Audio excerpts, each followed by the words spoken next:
तो इसी एस्पेक्ट में हम लोग इंडिया चाइना का जो इकोनॉमिक, ट्रेड और टेक्नोलॉजी रिलेशन, इसको ब्रॉडर एस्पेक्ट में समझेंगे। देखिए, हम लोग का एक तरफ हम लोग के इमोशंस हैं कि चाइनीज़ प्रोडक्ट्स को बॉयकॉट करना चाहिए, लेकिन दूसरी तरफ हम लोग को अपने मैन्युफैक्चरिंग सेक्टर को भी इतना बूस्ट अप करना चाहिए ताकि वो चाइनीज़ सेक्टर को टोटली रिप्लेस कर सके। इसी एस्पेक्ट में हम लोग को समझना होगा कि कैसा है इम्बैलेंस इंडिया और चाइना रिलेशन में, और रीज़न क्या है for increase Chinese presence in the Indian market. इसी क्यों ओवरवेलमिंग प्रेजेंस है चाइनीज़ प्रोडक्ट्स का, और वो किस तरह डोमिनेट करता है हमारे मार्केट को। ठीक है, further we will also have a look at the government step जो कि लिया जा रहा है to restrict the Chinese dependence और प्रोमोट करने के लिए डोमेस्टिक प्रोडक्शन। इसी लाइन में हम लोग एक्सप्लोर करेंगे सजेशन और वे फॉरवर्ड। ठीक है, तो उसके बाद स्टार्ट करते हैं। चलिए, तो वो हम लोग का कितना है extent of imbalance in India China trade relation, ये समझते हैं पहले। तो चाइना का डोमिनेंस है, बायलैटरल ट्रेड इंक्रीज़ किया है 38 बिलियन से 89.6 बिलियन। चाइनीज़ इंपोर्ट जो है वो ऑलमोस्ट 11.6% है इंडियन इंपोर्ट का, जो कि इंक्रीज़ करेगा टू 16.6%। हम लोग का इंडिया का जो इंपोर्ट है फ्रॉम चाइना वो बहुत ज़्यादा बढ़ रहा है, मैनीफोल्ड बढ़ रहा है, और यही चीज़ हम लोग नहीं कह सकते इंडिया के एक्सपोर्ट के लिए। मतलब कि इंडिया का इंपोर्ट बढ़ा है और एक्सपोर्ट घट रहा है। ठीक है, ट्रेड डेफिसिट जो है चाइना का वो ऑलमोस्ट 63 बिलियन पहुंच गया है, जो कि 40% है of India's total trade deficit. इसी एंगल से हम लोग को ये भी समझना होगा कि कोविड-19 से कौन से डायमेंशन आए हैं इस डिपेंडेंस में। इंडिया का जो इंपोर्ट हुआ है फ्रॉम चाइना वो इंक्रीज़ हुआ है in the month of June and July by 7.2%, जबकि एक्सपोर्ट जो है वो कम हुआ है। इसका प्राइमरी रीज़न है इंक्रीज्ड इंपोर्ट, जो कि चाहिए मेडिकल सप्लाई के लिए। अब पीपी किट और मास्क ये सब के लिए तो चाहिए होगा सामान, तो वो हम लोग चाइना से ही ला रहे हैं। ठीक है, अब नेक्स्ट एक्सपेक्ट देखते हैं कि नेचर क्या है इम्पोर्टेड प्रोडक्ट्स का चाइना से। From gadget to toys, simple to complex, essential to non essential, raw material to intermediates, मतलब हर तरह का प्रोडक्ट हम लोग चाइना से मंगवा रहे हैं। To ascertain India's dependence on Chinese imports and its substitutability, 3 factor है। एक तो वॉल्यूम क्या है, दूसरा शेयर क्या है चाइना का इन इंडियाज़ इम्पोर्ट, और दूसरा लास्टली कि and use of that product, मतलब कि कैसे यूज़ हो रहा है वो। ये सारे फैक्टर को हम लोग को चेक इन करना पड़ेगा। ठीक है, फिर ये ग्राफ्स है जो कि मेंस में भी यूज़ किया जा सकता है। तो देखो, यहाँ पे चाइना का जो है share of China in India's imports और share of China in India's, मतलब ये पहला एक्सपोर्ट है और दूसरा इंपोर्ट है। तो इंपोर्ट देखो कैसे बढ़ रहा है और एक्सपोर्ट जो है वो नीचे जा रहा है। इंपोर्ट बढ़ के गया 14%, और जो एक्सपोर्ट है वो सिर्फ 5.3% है। तो China matters for India both on the import and export side.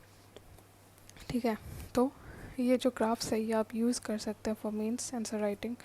अच्छा, देखो चाइना का जो शेयर है इन इंडियाज़ इम्पोर्ट वो सबसे ज़्यादा है सोलर सेल, फिर ऑर्गेनिक केमिकल्स, फिर ट्रांसमिशन इक्विपमेंट्स। ये कुछ इंपॉर्टेंट चीज़ें जो टोटली बॉयकॉट नहीं किया जा सकता अनटिल अनलेस हम लोग का डोमेस्टिक सेक्टर इतना स्ट्रॉन्ग हो। उसी तरह चाइना का शेयर जो है इन इंडियाज़ एक्सपोर्ट वो है, हम लोग इलेक्ट्रॉनिक ट्रांसफार्मर भेज रहे हैं, आयरन ओर भेज रहे हैं, कॉपर ओर्स एंड कंसनट्रेट्स भेज रहे हैं। ये वो है जो हम लोग सबसे ज़्यादा एक्सपोर्ट कर रहे हैं। तो कौन से ऐसे सेक्टर्स हैं जो कि डिपेंडेंट है ऑन चाइना? तो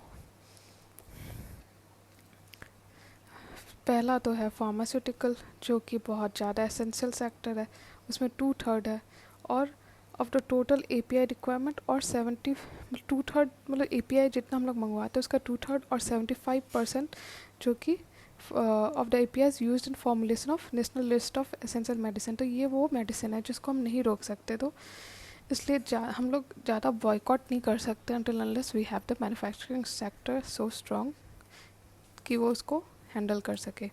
अब दूसरा देखते हैं auto industries direct as well as indirect Chinese imports जो है वो बहुत ज़्यादा हाई है। फॉर इंस्टेंस ये की सप्लायर है सब कंपोनेंट्स का। उसी तरह सोलर इंडस्ट्री में डोमिनेट करता है इम्पोर्ट्स फ्रॉम चाइना, जैसा हम लोगों ने देखा। तो उसमें भी फिर है केमिकल और एग्रो केमिकल्स, इसमें भी हम लोग बहुत ज़्यादा इंपोर्ट करते हैं रॉ मटेरियल फ्रॉम चाइना। जो इम्पोर्ट डिपेंडेंसी है वो उसका रेंज है 10 to 50% depending on the product portfolio. ठीक है। लास्टली जो इंफ्रास्ट्रक्चर में भी हम लोग देखें जो रियल प्रोजेक्ट्स हैं उसमें हम लोग ऑलमोस्ट 1 बिलियन जो है जॉइंट वेंचर में चाइनीज़ प्लेयर्स के पास है। ठीक है। तो ये हमने उन सेक्टर्स का बात किया जो कि डिपेंडेंट है ऑन चाइना। तो एक बार रिवाइंड करने के लिए हम लोगों ने क्या क्या पहले अभी तक डिस्कस किया है।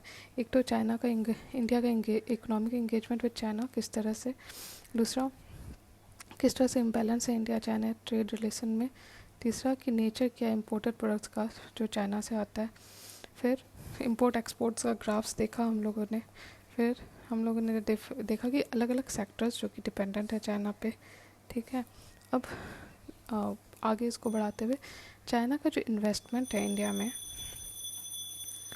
वो देखा गया कि बेनिफिशियल हुआ है दोनों कंट्री के लिए, ब्रॉडर रिलेशनशिप के लिए। ये आर्टिकल कहता है कि वो कैसे दोनों को हेल्प किया है। According to Invest India 800 Chinese companies हैं in the India's domestic market और 75 मैन्युफैक्चरिंग फैसिलिटीज़ फॉर स्मार्टफोन्स। ठीक है।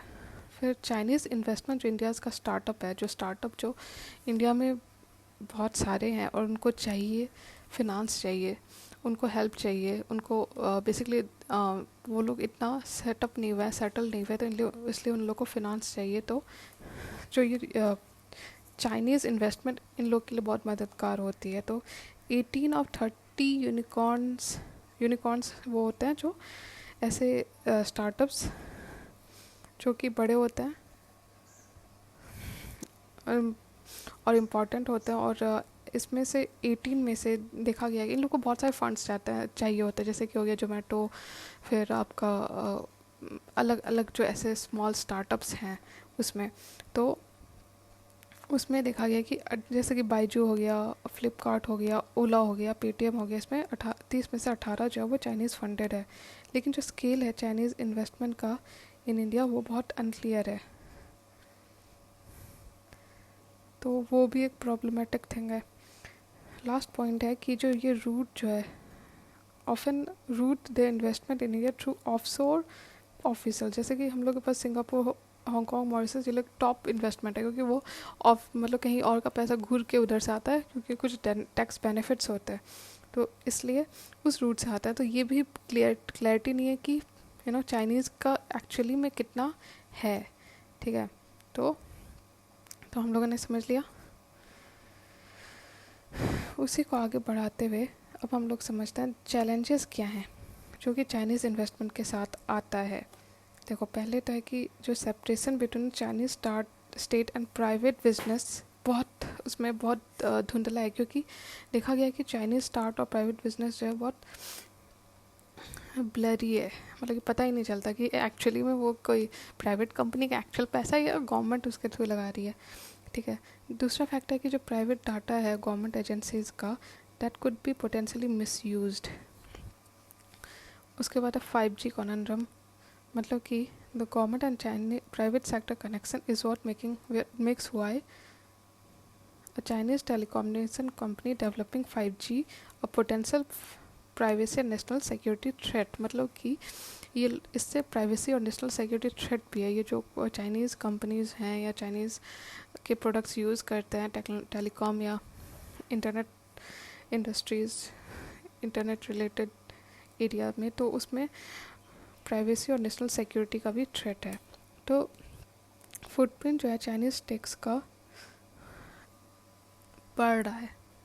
तीसरा पॉइंट है इसमें तीसरा पॉइंट होगा कि एक तो ये सब है ही, साथ में उसका जो फुटप्रिंट है चाइना का, वो भी नए नए एरियाज़ की तरफ बढ़ रहा है, जैसे कि हो गया news, entertainment, apps, investment and control in potentially sensitive newly emerging sector, जैसे कि फिनटेक सर्विस हो गया। ठीक है, तो ये भी एक फैक्टर है। एक तो ऑलरेडी थ्रेट है, ऊपर से थ्रेट का एरिया भी बढ़ रहा है। ठीक है, तो Chinese companies have escaped the kind of scrutiny in India that the investment have attracted in the west despite several high profile investment and acquisition. तो उनके ऊपर उतना स्क्रूटनी भी नहीं किया गया है, ठीक है, जो चाइनीज़ कंपनीज है और उनके इन्वेस्टमेंट पे। अब समझते हैं कि रीजंस क्या है behind increase Chinese presence in the Indian market. एक तो कि जो शेयर है मैन्युफैक्चरिंग का in the GDP विज़ domestic need, वो बहुत कम है। हम लोग का नेशनल मैन्युफैक्चरिंग पॉलिसी हो गया 2011 का, मेक इन इंडिया हो गया 2014 का, ये लाया गया था स्ट्रेंथन करने के लिए मैन्युफैक्चरिंग सेक्टर। लेकिन मैन्युफैक्चरिंग सेक्टर जो मोस्टली 15 से 17% पर ही अटका हुआ है। जो एफडीआई रेजीम है, लिबरलाइजेशन ऑफ एफडीआई पॉलिसीज़, वो मोमेंटम उसने लिया है, पर उसका एक नेगेटिव इम्पैक्ट भी देखा गया है, स्पेशली मैन्युफैक्चरिंग सेक्टर पे।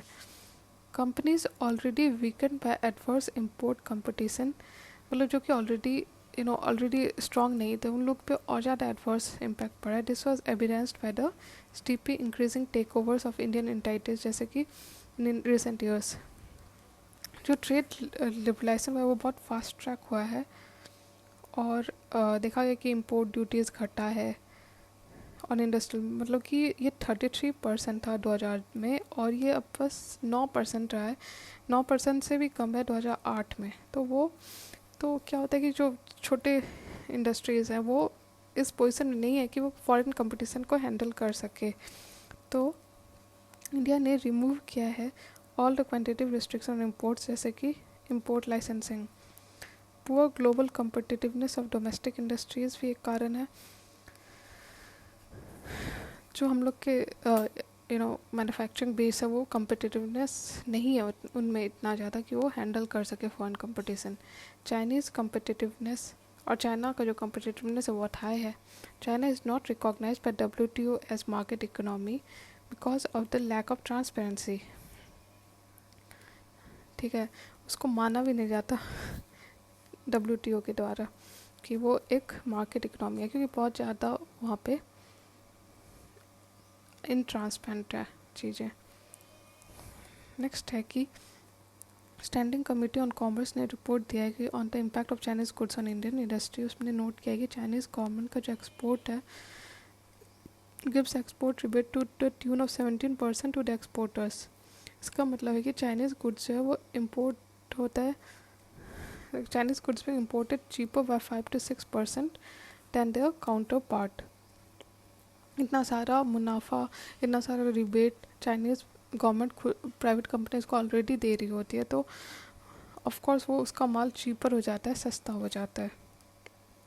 ठीक है, तो नेक्स्ट है कि ineffectiveness of trade remedial measures and enforcement. ये भी एक कारण है कि डंपिंग बहुत ज़्यादा चाइनीज़ प्रोडक्ट करते हैं, जो कि एक थ्रेट है डोमेस्टिक इंडस्ट्रीज़ को।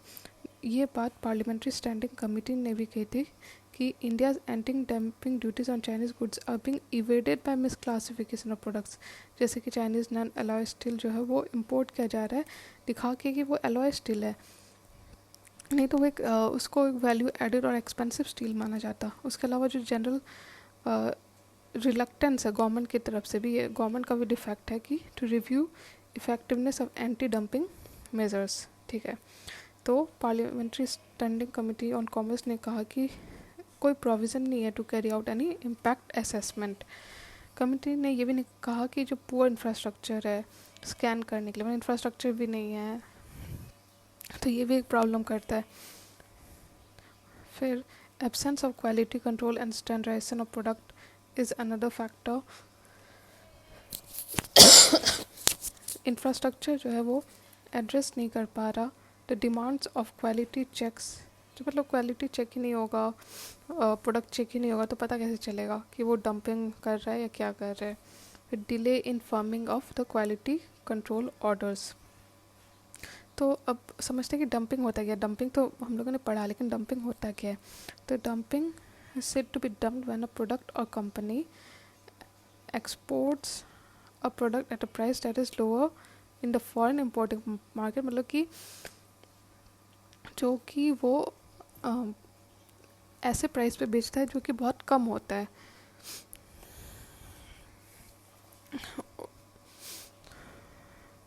ड्यूटीज इम्पोज्ड बाय इंडिया, तो इंडिया ने क्या क्या क्या किया है इस मामले में। तो एंटी डंपिंग ड्यूटी हो गया, दूसरा काउंटरवेलिंग ड्यूटी हो गया, तीसरा सेफगार्ड ड्यूटी हो गया, ये सब लगाते हैं टू स्टॉप दैट,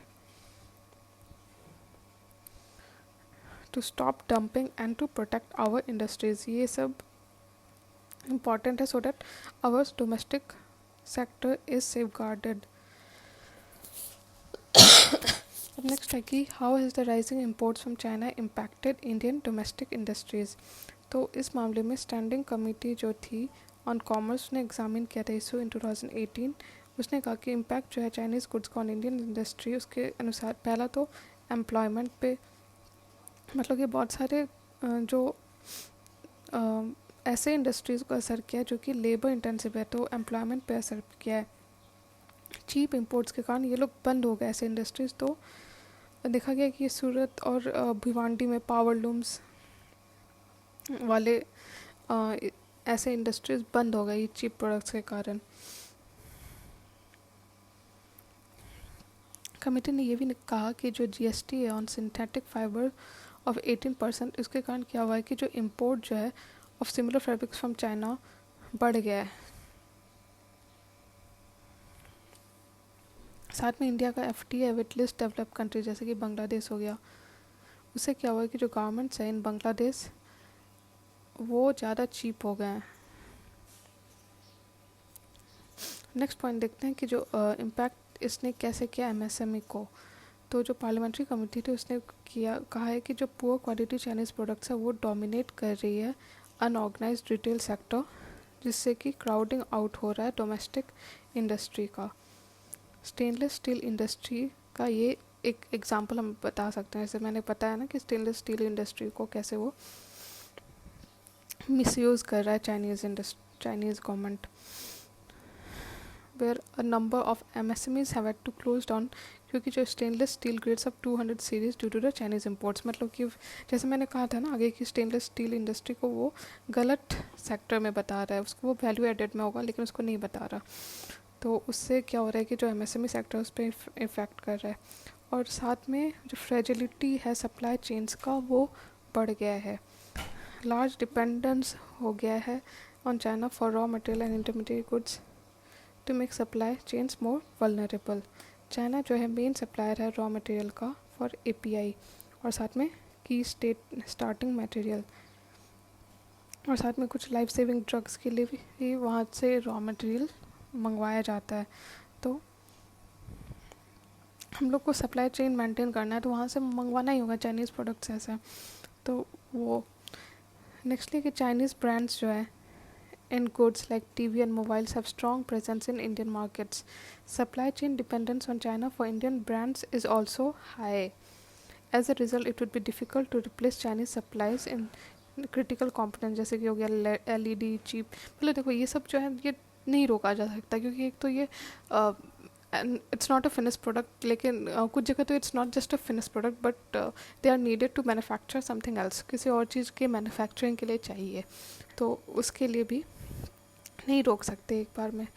नेक्स्ट है कि क्या थ्रेटनिंग वायबिलिटी है और price sensitive industries which are dependent on low cost imports for their viability would come on the verge of bankruptcy।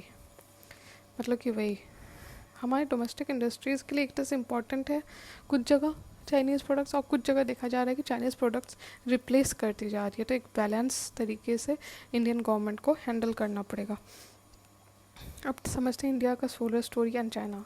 India जो है एक मेजर एक्सपोर्टर है सोलर प्रोडक्ट्स का to Germany, France, Italy. Before China started dumping their products at the cost of Indian manufacturers, Chinese goods are being dumped in Indian markets। Sorry, जो Chinese China जो है major exporter है solar products का, जैसे कि Germany हो गया, France हो गया। और before China started dumping the products at the cost of Indian manufacturer, following are the consequences of dumping from China. पहला तो domestic players are not able to participate in the growth sector of the solar sector. हम लोग का domestic base नहीं बन पाएगा क्योंकि Chinese product आगे पूरा रिप्लेस किए जा रहे हैं। और no there would be no incentive for domestic manufacturers to invest capital. Standing committee जो है ऑन कॉमर्स, उसने कहा है कि over dependence on solar imports from China will lead the country to a precarious situation. तो ये जो standing committee on commerce है, ये आप यूज़ कर सकते हो मेंस के आंसर राइटिंग में कि उसने कहा है, उसने हाईलाइट किया है, पार्लियामेंट की कमिटी ने हाईलाइट किया है, स्टैंडिंग कमिटी ऑन कॉमर्स ने हाईलाइट किया है। तो ये जब आप कमिटीज़ डालते हो अपने आंसर में तो उसका वैल्यू एडिशन हो जाता है। ठीक है।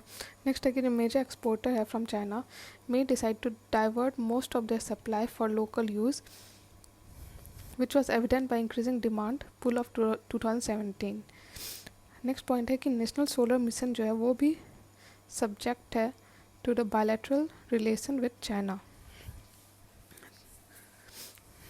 Any dispute with China might lead to supply disruption and adversely affect the domestic solar program। तो हम लोग का नेशनल सोलर मिशन भी देखो कैसे कनेक्टेड हो गया है चाइना से। इंडिया का जो एक्सपोर्ट है ऑफ सोलर प्रोडक्ट्स इन 2019-20 वो ऑलमोस्ट डबल हो गया है।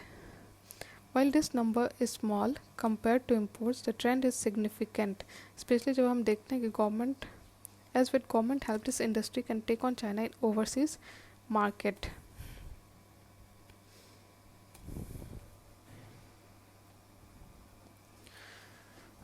तो ये हो गया इंडिया का solar story and China. Next देखते हैं adverse impact on health and environment. जो चाइनीज़ प्रोडक्ट है वो पुअर क्वालिटी का है इन वेरियस सेक्टर्स, जो कि ख़राब होता है हमारे कंज्यूमर्स के लिए, जैसे कि टॉयज़ देखा गया है, फायरवर्क्स देखा गया है। इससे हेल्थ भी ख़राब होता है और एनवायरनमेंट भी ख़राब होता है। इम्पोर्ट जो है चाइनीज़ फायर क्रैकर्स का वो पब्लिक हेल्थ कंसर्न्स से रिलेट करता है क्योंकि उसमें पोटेशियम क्लोराइड ज़्यादा माना देखा गया है। फिर चाइनीज़ प्रोडक्ट्स जो है वो कमांड करता है around 85 to 90% of the toy industry. और जो पुअर क्वालिटी चाइनीज़ टॉय है वो नेगेटिवली इफ़ेक्ट करता है हेल्थ और सेटिस्फैक्शन ऑफ कंज्यूमर्स। इससे क्या होता है कि कंज्यूमर में डिस्ट्रस्ट बढ़ता है और वो लोकल टॉय को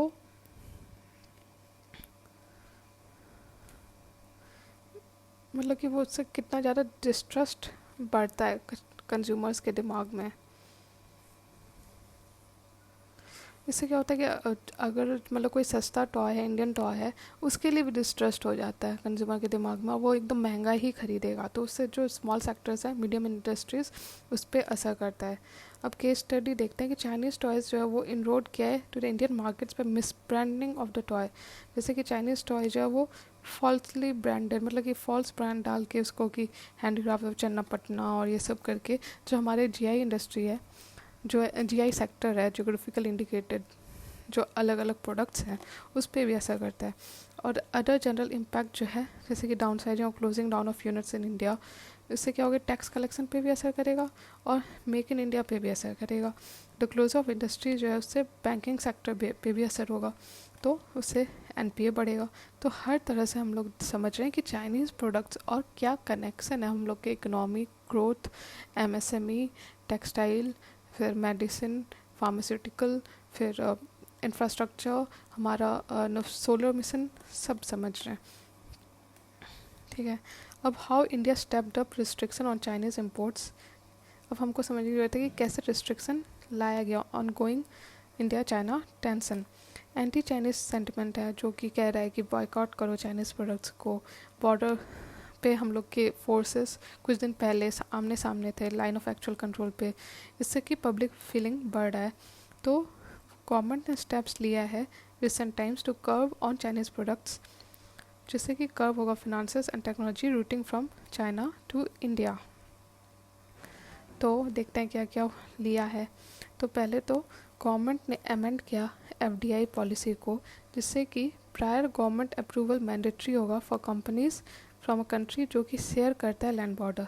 एफडीआई रिलेटेड चेंजेस लाए। दूसरा, क्लोज किया ऑटोमेटिक इन्वेस्टमेंट रूट जो कि चाइनीज़ इन्वेस्टर्स के पास थे अब वो लोग ऑटोमेटिकली नहीं आ पाएंगे। ये जो एक्शन था वो एम किया था to prevent opportunistic Chinese take over as shares of many Indian firms plunged due to कोविड-19 आउटब्रेक। क्योंकि चाइना के पास पैसा था, वो पैसा लगा के जो ऐसे इंडस्ट्री जिसको प्रॉब्लम हो रहा है उसका टेक ओवर कर लेता। और the action was taken after China central bank जो था उसने 1.01% स्टेक ले लिया किसमें, तो HDFC जो कि एक बड़ी बैंक है। तो इफेक्ट क्या हुआ है, तो ऑल चाइनीज़ FDI प्रपोजल्स जो है वो सेंसिटाइज किया जाएगा बाय द गवर्नमेंट।